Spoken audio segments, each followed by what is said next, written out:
Guys welcome to my channel.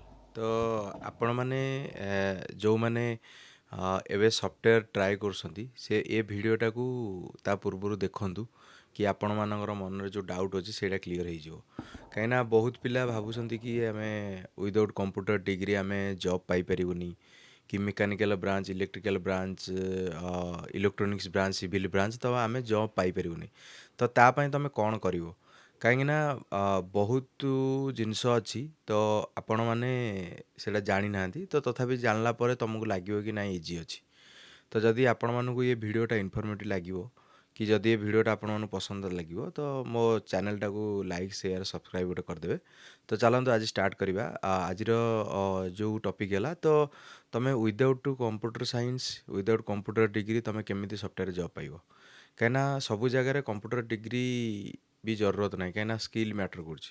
ତ ତୁମେ ଷ୍ଟାର୍ଟିଂରେ ତୁମେ କେମିତି ଜବ୍ ପାଇବ, କାହିଁକିନା କମ୍ପ୍ୟୁଟର ଡିଗ୍ରୀ ତୁମେ କରିନ, ଯେହେତୁ ତୁମେ ମେକାନିକାଲ୍, ମୁଁ ବି ମେକାନିକାଲ୍ରେ ବିଟେକ୍ କରିଛି, ମେକାନିକାଲ୍ରେ ଡିପ୍ଲୋମା ମେକାନିକାଲ୍ରେ ବିଟେକ୍ କରିଛି। ମୁଁ କେମିତି ପାଇଲି? ତ ମୁଁ କ'ଣ କଲି ନା ଫାଷ୍ଟ ହାଇଦ୍ରାବାଦ ଯାଇଥିଲି। ହାଇଦ୍ରାବାଦ ଆଉ ବାଙ୍ଗାଲୋର ଭିତରେ ଡିଫରେନ୍ସ କ'ଣ ମୁଁ କହିଦେଉଛି ଆପଣମାନଙ୍କୁ। ତ ବାଙ୍ଗାଲୋରରେ ଯେଉଁ କୋର୍ସଟା 45,000 to 50,000 ତ ଏବେ ସେଇଟା ଚାଲିଛି। ତ ହାଇଦ୍ରାବାଦରେ ଆପଣଙ୍କୁ 10,000ରେ ସେ କୋର୍ସଟା ମିଳିଯିବ। ତ ତୁମେ ହାଇଦ୍ରାବାଦରେ ବି ସେ କୋର୍ସଟା ତୁମେ ଟ୍ରାଏ କରିପାରିବ। ତ ହାଇଦ୍ରାବାଦରେ ତୁମର ଟିକେ କମ୍ ପଇସା ପଡ଼ିବ, ଯେହେତୁ ମୁଁ ମିଡ଼ିଲ୍ କ୍ଲାସ୍ ଫ୍ୟାମିଲିର ବିଲଙ୍ଗସ୍ କରୁଛି। ତ ମୁଁ କ'ଣ କରୁଛି ନା ମୁଁ ହାଇଦ୍ରାବାଦ ଯାଇକି ସେ କୋର୍ସଟା କରିଥିଲି। ତ ମୋର ଭାଇ ଜଣେ ସଜେଷ୍ଟ କରିଥିଲେ, ମୁଁ ସେ କୋର୍ସଟା କରିଥିଲି। ତ ବହୁତ ପ୍ରକାର କୋର୍ସ ରହୁଛି, ଯେମିତି ସଫ୍ଟୱେର୍ ଡେଭଲପମେଣ୍ଟ ହେଇଗଲା, ସଫ୍ଟୱେର୍ ଟେଷ୍ଟିଂ ହେଇଗଲା, ଡେଭଅପ୍ସ ହେଇଗଲା, ଡାଟା ଆନାଲିଷ୍ଟ, ଡାଟା ସାଇନ୍ସ ହେଇଗଲା, ପାଇଥନ୍ ହେଇଗଲା। ତ ବହୁତ ପ୍ରକାର ଆପଣମାନଙ୍କୁ ଯେଉଁଟା ଇଣ୍ଟରେଷ୍ଟ ଅଛି ତ ଆପଣମାନେ ସେଇଟା ଟ୍ରାଏ କରିପାରିବେ। ସେଇଟା କି ନାହିଁ କି ମାଣ୍ଡାଟୋରି କି ଏଇ ଜିନିଷଟା ହିଁ ତୁମେ ଟ୍ରାଏ କରିବ। ତ ଆପଣମାନଙ୍କ ଯେଉଁଥିରେ ଇଣ୍ଟରେଷ୍ଟ ଅଛି କି ଆପଣ ମେକାନିକାଲ୍ ପାଠ ପଢ଼ିଛନ୍ତି, ମେକାନିକାଲ୍ରେ ମୋର ମେକାନିକାଲ୍ ଥିଲା, ମୋର କୋଡ଼ିଂ ଏତେ ଭଲ ନଥିଲା, କୋଡ଼ିଂ ମୁଁ ପାଠ ପଢ଼ିନଥିଲି। ତ ମୁଁ କ'ଣ କଲି, ମୁଁ ଯାଇକିରି କୋର୍ସ କଲି, ଧୀରେ ଧୀରେ ସବୁ ଶିଖିଲି, ଧୀରେ ଧୀରେ ଆଟେଣ୍ଡ କଲି ଇଣ୍ଟରଭ୍ୟୁ, ତାପରେ ପାଇଲି। ତ ଆପଣମାନେ କ'ଣ କରିବେ ନା ସେମିତି ଯଦି ମେକାନିକାଲ୍ରେ କିଏ ବିଟେକ୍ କରିଛନ୍ତି ତ ମେକାନିକାଲ୍ରେ ବିଟେକ୍ କଲା ପରେ ଆପଣ ଗୋଟେ କୋର୍ସ ଜଏନ୍ କରିଦିଅନ୍ତୁ ଯେଉଁଟା ଆପଣଙ୍କ ଇଣ୍ଟରେଷ୍ଟ, ଡେଭଲପମେଣ୍ଟ ହେଇଗଲା, କୋଡ଼ିଂ ହେଇଗଲା, ଟେଷ୍ଟିଂ ହେଇଗଲା, ଯେଉଁଥିରେ ଆପଣଙ୍କର ଇଣ୍ଟରେଷ୍ଟ ହେଇଗଲା। ଏବେ ମାର୍କେଟରେ ଡେଭଅପ୍ସ ଟିକେ ଚାଲିଛି, ଡାଟା ଆନାଲିଷ୍ଟ, ଡାଟା ସାଇନ୍ସ ଚାଲିଛି, ତ ଆପଣମାନେ ସେଇଟା ବି ଟ୍ରାଏ କରିବେ, କିଛି ପ୍ରୋବ୍ଲେମ୍ ନାହିଁ। ତ ସେଇଟା ଗଲା ପରେ ଆପଣମାନେ କେମିତି ଜଏନ୍ କରିବେ କ୍ଲାସ୍। ତ ଆପଣମାନେ ଚୁଜ୍ କରିବେ କି ଏଇ କୋଚିଂ ସେଣ୍ଟର, ହାଇଦ୍ରାବାଦରେ ବହୁତ କୋଚିଂ ସେଣ୍ଟର ଅଛି, ତ ଆପଣମାନେ ସେ ସବୁ ଚୁଜ୍ କରିପାରିବେ। ନାଇଁ ତ ଆପଣମାନେ ବାଙ୍ଗାଲୋର ଯଦି ଆସିବାକୁ ଚାହୁଁଛନ୍ତି, ବାଙ୍ଗାଲୋରରେ ରହିବାକୁ ଚାହୁଁଛନ୍ତି, ତ ଅଲମୋଷ୍ଟ ପଇସା ଦେଖିବେ ତ ସେମ୍ ରୁମ୍ ରେଣ୍ଟ। ମୁଁ ଯେତେବେଳେ ଯେଉଁ ଟାଇମ୍ରେ ରହୁଥିଲି 4,000 4,500 ଥିଲା, 4.5 ଟାଇପ୍ର। ତ ଆପଣମାନେ ଏବେ ବି ଟ୍ରାଏ କରିବେ, 5,000 5,500 ବାଙ୍ଗାଲୋର ରୁମ୍ ବି ମିଳୁଛି। ହାଇଦ୍ରାବାଦରେ ବି ଆପଣମାନଙ୍କୁ ସେଇ 4,500 5,000 5,500 ଏଇଭଳିଆ ରୁମ୍ ମିଳିଯିବ। ତ ଆପଣମାନେ ସେଠି ବି ରହି ଟ୍ରାଏ କରିପାରିବେ। ହାଇଦ୍ରାବାଦରେ ବହୁତ ସାରି କୋଚିଂ ସେଣ୍ଟର ରହୁଛି, ତ ତୁମେ ସେଇଟା ଯାଇକିରି ହାଇଦ୍ରାବାଦରେ ସେଇଟା କ'ଣ ଆକ୍ଚୁଆଲି ବହୁତ କୋଚିଂ ସେଣ୍ଟର ରହୁଛି। ତ ଅମିରପେଟ ଗୋଟେ ଜାଗା ଅଛି, ସେଇଟା ବହୁତ କୋଚିଂ ସେଣ୍ଟର ସେଠି ରହୁଛି, ତ ସେଠି ବି ଯାଇକି ଆପଣ ଟ୍ରାଏ କରିପାରିବେ। ନରସାଇଟ୍, ଦୁର୍ଗା ସଫ୍ଟ, ବହୁତ ମାଇଣ୍ଡ କ୍ୟୁ, ଲାଇଫ୍ ଟେକ୍, ବହୁତ ସାରା କୋଚିଂ ସେଣ୍ଟର ରହୁଛି। ତ ସେଠି ଟିକେ କମ୍ ପଇସା, 8,000 10,000ର କୋର୍ସ ଫି ରହେ। ତ ସେଠି ବି ଟ୍ରାଏ କରିପାରିବେ। ନହେଲେ ବାଙ୍ଗାଲୋରରେ ଜେ ସ୍ପାଇଡର, କ୍ୟୁ ସ୍ପାଇଡର ଏଠି ବି ରହୁଛି, ତ ଆରାମସେ ଟ୍ରାଏ କରିପାରିବ, ସେଇଟା କିଛି ପ୍ରୋବ୍ଲେମ୍ ନାହିଁ। ଆଉ ଗୋଟେ କଥା ହେଲା, ଆପଣମାନେ ମେକାନିକାଲ୍ ବ୍ରାଞ୍ଚରେ କି ଇଲେକ୍ଟ୍ରିକାଲ୍, ସିଭିଲ୍, ଇଲେକ୍ଟ୍ରୋନିକ୍ସ ତ ଏ ବ୍ରାଞ୍ଚରେ କେମିତି ଆସିବେ। ତ ଆପଣମାନଙ୍କ ଯେତେବେଳେ ବିଟେକ୍ କମ୍ପ୍ଲିଟ୍ ହେଇଯାଉଛି ତ ଆପଣମାନେ କ'ଣ କରନ୍ତୁ, ଗୋଟେ ଚୁଜ୍ କରନ୍ତୁ କି ଏଇ କୋର୍ସଟା ମୋତେ ଜଏନ୍ କରିବାର ଅଛି। ସେଇ ହିସାବରେ ଆପଣମାନେ କ'ଣ କରନ୍ତୁ କି ଗୋଟେ ଜାଗା ଚୁଜ୍ କରିଦିଅନ୍ତୁ। ଭୁବନେଶ୍ୱରରେ ବି ଯେଉଁ ରହୁଛି ବହୁତ କୋଚିଂ ସେଣ୍ଟର ଏବେ ଖୋଲିଗଲାଣି, ସେଠି ବି କରିପାରିବେ। ଯଦି ହାଇଦ୍ରାବାଦ, ବାଙ୍ଗାଲୋର ଆସିପାରିବେନି ବାହାରକୁ, ତ ଫ୍ୟାମିଲି ଇସ୍ୟୁ ଅଛି କି ନିଜର ପର୍ସନାଲ୍ ଇସ୍ୟୁ ଅଛି, ତ ଦେନ୍ ତୁମେ ଭୁବନେଶ୍ୱରରେ ବି କୋଚିଂ ନେଇପାରିବ। ଭୁବନେଶ୍ୱରରେ ଶହୀଦନଗର, ଆଚାର୍ଯ୍ୟ ବିହାର, ବହୁତ ଜାଗାରେ ସବୁ ରହୁଛି, ନୟାପଲ୍ଲୀ, ବହୁତ ସାରା କୋଚିଂ ସେଣ୍ଟର ରହୁଛି। ତ ଆପଣମାନେ ପଟିଆରେ ବି ରହୁଛି, ତ ଆପଣମାନେ ସେଠି ବି ନେଇପାରିବେ। ଆଉ ହାଇଦ୍ରାବାଦ, ବାଙ୍ଗାଲୋର ଯଦି ଆସୁଛନ୍ତି, ଗୋଟେ ଚୁଜ୍ କରିଦିଅନ୍ତୁ, ଗୋଟେ ସ୍କିଲ୍, ଗୋଟେ ଟେକ୍ନୋଲୋଜି, ତ ତା ଉପରେ ତୁମେ କୋଚିଂ ନିଅନ୍ତୁ। କୋଚିଂ ନେଲା ପରେ କ'ଣ ସେମାନେ ସାର୍ ପଢ଼ାଉଛନ୍ତି ସେମାନଙ୍କୁ ରିଭିଜନ୍ କରନ୍ତୁ, ପ୍ରାକ୍ଟିସ୍ କରନ୍ତୁ, ଲ୍ୟାପଟପ୍ରେ ଟ୍ରାଏ କରନ୍ତୁ, କୋଡ଼ିଂ ଫୋଡ଼ିଂ ପ୍ରାକ୍ଟିସ୍ କରିବା ପାଇଁ। ବହୁତ ସାରା ଜାଭା କମ୍ପାଇଲର୍ ରହୁଛି, କୋଡ଼୍ ପ୍ରାକ୍ଟିସ୍ କରିପାରିବେ। ନାଇଁ ତ ତୁମେ ନିଜେ ନିଜ ଲ୍ୟାପଟପ୍ରେ ଏକ୍ଲିପ୍ସ, ଇଣ୍ଟେଲିଜେ ଇନଷ୍ଟଲ୍ କରିକିରି ବି ଟ୍ରାଏ କରିପାରିବେ। ତାପରେ ରହିଲା ତୁମେ ଜବ୍ କେମିତି ପାଇବ। ତୁମର କୋର୍ସ ସରିଲା ପରେ ତୁମେ କ'ଣ କର, କୋର୍ସ ସରିବାର ଲାଷ୍ଟ ମନ୍ଥରେ ତୁମେ କ'ଣ କର, ନୌକ୍ରି, ଲିଙ୍କଡଇନ୍, ଇନଷ୍ଟାହାୟାର, ହାୟାରିଷ୍ଟ ये 4ଟା ଏବେ ଡିମାଣ୍ଡିଂ ଚାଲିଛି। ତ ନୌକରୀରେ ଡେଲି 50ଟା ଜବ୍ ଆପ୍ଲାଏ କରିବେ। ସ୍କିଲ୍ ତମର ରଖିଦେବେ, ସବୁ ଯାହା ଯାହା ଆବଶ୍ୟକ ଅଛି ସ୍କିଲ୍ ପକେଇଦେଲା ପରେ ତମେ କ'ଣ କର, ସବୁ ସ୍କିଲ୍ ପକେଇଦେଲା ପରେ ତମେ ଆପ୍ଲାଏ ଡେଲି କର। ନୌକରୀରେ 50ଟା ଡେଲି ରହୁଛି, ସେଠି 50ଟା ଆପ୍ଲାଏ କରିପାରିବ। ତାପରେ ତମେ କ'ଣ କରିବ, ଲିଙ୍କଡଇନ୍‌ରେ ଭଲସେ ତମର ସ୍କିଲ୍ ଉପରେ ହେଡ଼ଲାଇନ୍ ବା ସବୁ ଏଚ୍ଆର୍ ମାନଙ୍କୁ ଫଲୋ କର। ଯେଉଁ କମ୍ପାନୀର ଏଚ୍ଆର୍, ଯେଉଁ କମ୍ପାନୀରେ ତମେ ଇଣ୍ଟରେଷ୍ଟ ଅଛ, ନାହିଁ ତ ଅଲମୋଷ୍ଟ ସବୁ ଏଚ୍ଆର୍ ମାନଙ୍କୁ ଫଲୋ ବି କରିପାରିବ। ତ ସେ ଫଲୋ କଲା ପରେ ତମେ ଏଚ୍ଆର୍‌କୁ ରିକ୍ୱେଷ୍ଟ କରିଯିବ, ପଠାଇବ। ରିକ୍ୱେଷ୍ଟ ପଠାଇଲା ପରେ ତମେ ମେସେଜ୍ ସେଣ୍ଡ କରିବ କି I have interested this position. ତ ନୌକରୀରେ ତମେ ଆପ୍ଲାଏ କଲା ପରେ ଏଚ୍ଆର୍ ମାନେ ତମକୁ କଲ୍ କରିବେ।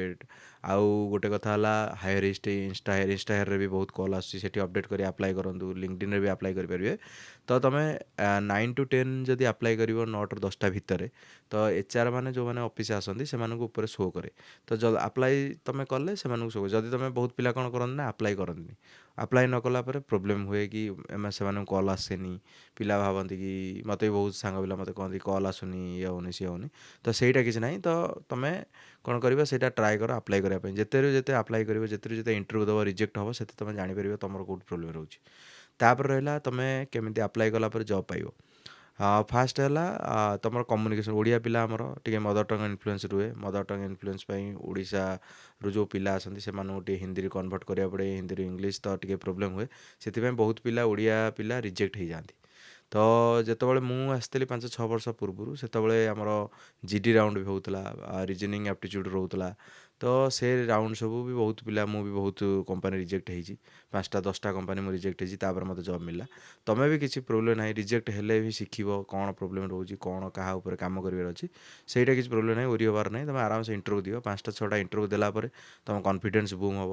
ତାପରେ ଆଉ ଗୋଟେ କଥା ହେଲା କମ୍ୟୁନିକେସନ୍ କେମିତି ବଢ଼େଇବେ। କମ୍ୟୁନିକେସନ୍ ପାଇଁ ଆପଣ ଗୋଟେ କାମ କରନ୍ତୁ, ଯେଉଁ ପିଲା କାନାଡ଼ା, ତେଲୁଗୁ ପିଲା ତମର ସାଙ୍ଗ ଅଛନ୍ତି, ତାଙ୍କ ସହିତ ତମେ ଟ୍ରାଏ କର କଥା ହେବା ପାଇଁ। କମ୍ୟୁନିକେଟ୍ କର ଇଂଲିଶ ଟୁ ଇଂଲିଶ। ସେମାନଙ୍କ ସହିତ କଥା ହେଲେ ଆରାମସେ ଧୀରେ ଧୀରେ କମ୍ୟୁନିକେସନ୍ ସ୍କିଲ୍ ଡେଭଲପ୍ ହେବ। ଆଉ ନାହିଁ ତ ଯେଉଁ କଲ୍ ସେଣ୍ଟର ମାନେ କଲ୍ କରନ୍ତି, କ୍ରେଡ଼ିଟ୍ କାର୍ଡ଼, ଡେବିଟ୍ କାର୍ଡ଼ ବାଲାଙ୍କ ସହିତ କଲ୍ କରି କଥା ହେଇପାରିବ। ସେମାନେ କଲ୍ କରନ୍ତି ତମକୁ। ତ ତମକୁ ଷ୍ଟାର୍ଟିଂରୁ ଯେଉଁମାନେ ଫ୍ରେସର୍ ଅଛନ୍ତି, ତ ତମେ କ'ଣ କରିବ ନା, ତମେ ଗୋଟେ ଇଣ୍ଟର୍ନସିପ୍ ବି ଜଏନ୍ କରିପାରିବ। ଗୋଟେ ଇଣ୍ଟର୍ନସିପ୍ ଯଦି ଜଏନ୍ କରିବ, ସେମାନେ କମ୍ପାନୀ ମାନଙ୍କରେ ତମେ ଆରାମସେ ଗୋଟେ ସ୍କିଲ୍ ଡେଭଲପ୍ କରିପାରିବ। ଜାଣିପାରିବ ଟେକ୍ନୋଲୋଜିରେ ରିଅଲ୍ ଟାଇମ୍‌ରେ କେମିତି କାମ କରୁଛି, ରିଅଲ୍ ଟାଇମ୍‌ରେ କ'ଣ ହେଉଛି, ତମକୁ କ'ଣ କରିବାର ଅଛି। ତମେ ସେଇଟା ହିଁ ବେଟର୍ ତମର ଫ୍ୟୁଚର୍ ପାଇଁ ଭଲ ବି ହେଇପାରେ। ତ ଆଉ ଗୋଟେ କଥା ହେଲା ଏକ୍ସପିରିଏନ୍ସରେ, ତମେ ଏକ୍ସପିରିଏନ୍ସରେ ଯେଉଁମାନେ ଯାଉଛନ୍ତି 2-3 ଇୟର୍ 5 ଇୟର୍ ଏକ୍ସପିରିଏନ୍ସରେ, ସେମାନେ କ'ଣ କରିବେ, ସେମାନେ ଯେହେତୁ ଏକ୍ସପିରିଏନ୍ସ, ତ ସେମାନେ ଏକ୍ସପିରିଏନ୍ସରେ ଆପ୍ଲାଏ କରିବେ। ଯେଉଁ କମ୍ପାନୀ ସୁଇଟେବୁଲ୍ ଅଛି ତାଙ୍କମାନଙ୍କର, ଫ୍ରେସର୍ ମାନଙ୍କର ଆଜିକାଲି 3ଟା-4ଟା ରାଉଣ୍ଡ ହେଉଛି। ଯେମିତି ରିଜନିଂ ଆପ୍ଟିଚ୍ୟୁଡ଼୍ ରାଉଣ୍ଡ ଗୋଟେ ରହିଲା, ଗୋଟେ ସ୍କିଲ୍ ଟେଷ୍ଟ ରହୁଛି, ତ ଟେକ୍ନିକାଲ୍ ରାଉଣ୍ଡ ଗୋଟେ ରହୁଛି, ତାପରେ ମ୍ୟାନେଜର୍ ଏଚ୍ଆର୍ ରହୁଛି। ତ ଏଇଭଳିଆ 4ଟା-5ଟା ରାଉଣ୍ଡ ରହୁଛି ଫ୍ରେସର୍ ମାନଙ୍କ ପାଇଁ। ତ ଜିଡି ରାଉଣ୍ଡ ଏବେ ତ ବେଶୀ ଜାଗାରେ ନାହିଁ। ରେୟାର ଯେଉଁମାନେ ଇନ୍ ପର୍ସନ୍ ଯାଆନ୍ତି ସେମାନେ ଜିଡି ରାଉଣ୍ଡ ଦିଅନ୍ତି। ବଟ୍ ଏବେ ଇନ୍ ପର୍ସନ୍ ବେଶୀ ଇଣ୍ଟରଭ୍ୟୁ ହେଉନି, ଯେହେତୁ ଭର୍ଚୁଆଲ୍ ହେଉଛି। ତ ତମର ଜିଡି ରାଉଣ୍ଡ ବେଶୀ ନାହିଁ। ତ ଜିଡି ରାଉଣ୍ଡ ତମେ ବେଶୀ ପାଇବନି। ତମକୁ ଆପ୍ଟିଚ୍ୟୁଡ଼୍ ରିଜନିଂ ଫ୍ରେସର୍‌ରେ ରହିବ। ତାପରେ ତମେ ଆପ୍ଟିଚ୍ୟୁଡ଼୍ ରିଜନିଂ ପାସ୍ କଲା ପରେ ଟେକ୍ନିକାଲ୍ ପରେ ତମର ମ୍ୟାନେଜର୍ ଏଚ୍ଆର୍। ତ ଏଇ ଟାଇପ୍‌ର ହିଁ ରହିବ। ତାପରେ ତମେ ଯେଉଁ ଏକ୍ସପିରିଏନ୍ସ ପିଲା କେମିତି ପାଇବେ, ଏକ୍ସପିରିଏନ୍ସ ପିଲା ଯେହେତୁ ତମେ ଆପ୍ଲାଏ କରୁଛ, ତମର 3ଟା ରାଉଣ୍ଡ ରହିବ। ଗୋଟେ ହେଲା ଟେକ୍ନିକାଲ୍ ରାଉଣ୍ଡ। ତମର ଯଦି ରିଜ୍ୟୁମ୍ ସିଲେକ୍ଟ ହେଲା, ତମକୁ ଏଚ୍ଆର୍ କଲ୍ କରିବେ।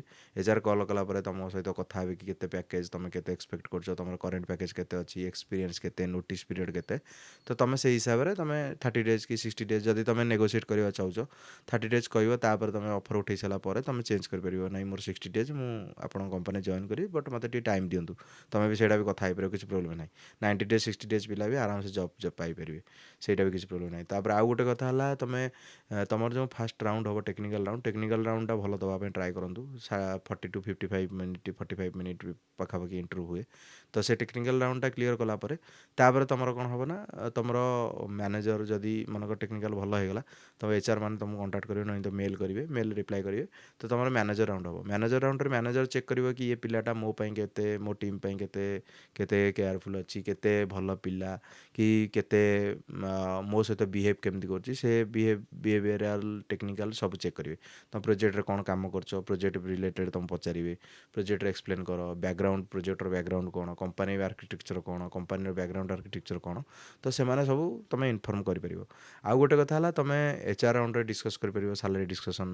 ଆଉ ରହିଲା ଫ୍ରେସର୍ ପାଇଁ, ଫ୍ରେସର୍ ମାନେ ଯେଉଁମାନେ ଟ୍ରାଏ କରୁଛ, ଫ୍ରେସର୍ ମାନଙ୍କର ଯାହା ବି ସାଲାରୀ ମିଳୁଛି ତୁମେ 10,000 15,000 20,000 ଆଜିକାଲି 3.5ରୁ ଷ୍ଟାର୍ଟିଂ ରହୁଛି, ତ 2.8 3.5 ଷ୍ଟାର୍ଟିଂ ରହୁଛି, ତ ତୁମେ ଆରାମସେ ଜଏନ୍ କରିବ, କିଛି ପ୍ରୋବ୍ଲେମ୍ ନାହିଁ। ପଇସା ମ୍ୟାଟର କରେନି, ଏକ୍ସପିରିଏନ୍ସ ମ୍ୟାଟର କରେ। ଏକ୍ସପିରିଏନ୍ସ ଗେନ୍ କଲେ ତୁମେ କାମ ଜାଣିଲେ ତୁମକୁ ପଇସା ଆଜି ନହେଲେ କାଲି ମିଳିବ। କିନ୍ତୁ ଆଉ ଗୋଟେ କଥା ହେଲା ତୁମେ ଯେଉଁମାନେ ନୂଆ ଟ୍ରାଏ କରୁଛ, ତ ସେଇଟା ଗୋଟେ ପ୍ରୋବେସନ୍ ପିରିୟଡ଼ ରହେ 6 ମନ୍ଥର ଛୁଟି ନେବନି।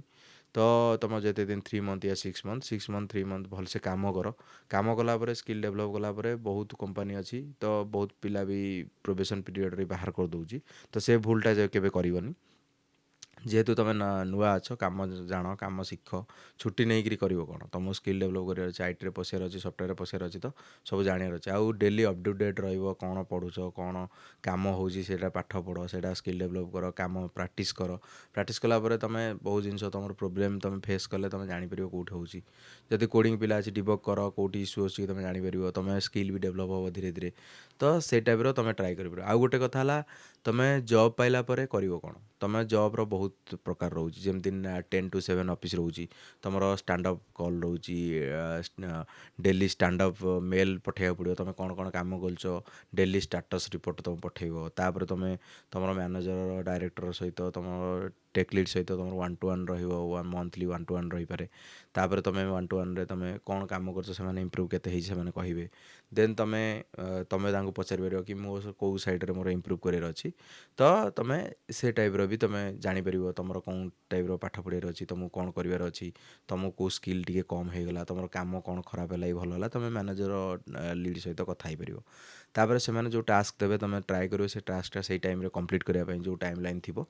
ଦେନ୍ ତୁମ ପାଇଁ ସୁଇଟେବୁଲ୍ ଗୋଟେ ପିଲା ସେମାନେ ଦେଖିବେ, ହଁ ପିଲାଟା ବହୁତ କେୟାରଫୁଲ୍ ଅଛି, ପିଲାଟା ଆଟେଣ୍ଟିଭ୍ ରହୁଛି, ପିଲାଟା ଭଲ ପିଲା, ତ ପିଲାକୁ ଆମେ ଟାସ୍କ ଦେଲାବେଳେ ସେମାନେ କାମ କରୁଛି, ତ ତୁମକୁ ପ୍ରମୋସନ୍ ବି ଭଲ ମିଳିବ, ତୁମକୁ ପ୍ରମୋଟ୍ ବି କରିପାରିବେ, ତୁମକୁ ହାୟର ମ୍ୟାନେଜମେଣ୍ଟ ସହିତ ଭଲ ରଖିବାକୁ ପଡ଼ିବ। ତୁମ ମ୍ୟାନେଜର ଡାଇରେକ୍ଟର ଲିଡ୍ ସହିତ ଭଲ କଥାବାର୍ତ୍ତା ବିହେଭିୟର୍ ଭଲ କଲ, ଟିମ୍ମେଟ୍ ସହିତ କାହା ସହିତ କିଛି ତେରିମିରି ହେବାର ନାହିଁ, ଭଲସେ କଥା ହେଇକିରି କାମ ଶିଖ, କାମ ଜାଣ, ଦେନ୍ ତୁମ ପାଇଁ ଭଲ ହିଁ ହେବ ଫ୍ୟୁଚର୍ ପାଇଁ। ଆଉ ଗୋଟେ କଥା ହେଲା ତୁମେ ଜବ୍ ଏଇ ଯେଉଁ ସବୁ ଆପ୍ଲାଏ କରିବ, ତୁମେ ଇଣ୍ଟରଭ୍ୟୁ ଦେବା ପାଇଁ ଟ୍ରାଏ କରିବ। ଇଣ୍ଟରଭ୍ୟୁ ନଦେଲେ ତୁମେ ଜାଣିପାରିବନି ତୁମର କେଉଁଠି ପାଠ ପଢ଼ିବାର ଅଛି, ତୁମର କେଉଁ ସ୍କିଲ୍ ଉପରେ ଜାଣିବାର ଅଛି, ତ ସେଇଟା ତୁମର ପ୍ରୋବ୍ଲେମ୍ ହେଇପାରେ ଆଗକୁ। ତ ଯଦି ଏ ଭିଡ଼ିଓଟା ଆପଣମାନଙ୍କୁ ଭଲ ଲାଗିଲା, ଦେନ୍ ଆପଣମାନଙ୍କର ଯାହା ବି କୋଶ୍ଚିନ୍ ଅଛି ତୁମେ ଏ ଭିଡ଼ିଓର ମୋର କମେଣ୍ଟ ସେକ୍ସନ୍ରେ କମେଣ୍ଟ କରିବେ। ମୁଁ ଆପଣମାନଙ୍କ ପାଇଁ କିଛି ବି ଆପଣ ନୂଆ ଭିଡ଼ିଓ ଚାହୁଁଛନ୍ତି ବନେଇବା ପାଇଁ, ମୁଁ ଆପଣମାନଙ୍କ ପାଇଁ ନୂଆ ଭିଡ଼ିଓ ବି ଆଣିକି ଆସିବି। Thank you.